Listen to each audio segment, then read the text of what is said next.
In the greatest sermon ever preached, the Sermon on the Mount, Jesus says these words, "Therefore, everyone who hears these words of mine and puts them into practice is like a wise man who built his house on the rock. The rain came down, the streams rose, and the winds blew and beat against that house, yet it did not fall because it had its foundation on the rock." Did you hear what Jesus said? Therefore, everyone who hears these words of mine and does them. There is a point in any great teaching, in any great opportunity, in any significant decision, when we as human beings have to not only have heard or thought through all of the possible ways we might go, but then we have to choose and we have to do something.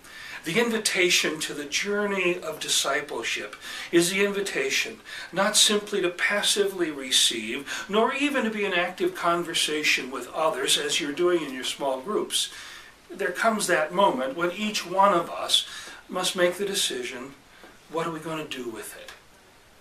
The last chapter of the book is my way of encouraging you to get to that point and then take the next step.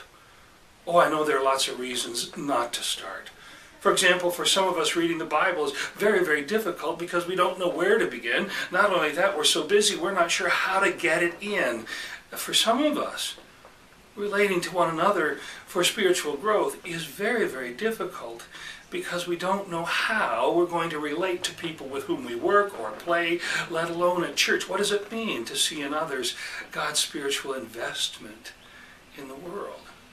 Still, for others of us, we keep coming back to the issue of tithing and disciplined financial giving. It doesn't really matter where you enter that circle of discipleship.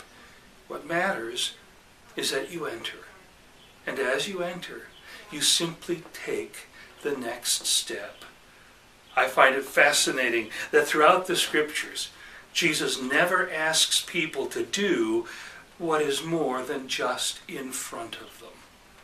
When it came to feeding the 5,000, it was a matter of 5 loaves and 2 fish, and breaking the bread and sharing the 2 fish, and it led to a banquet. So take the time, discover the loaves and fish in your life, and begin this great adventure we call following Jesus. You don't want to miss it.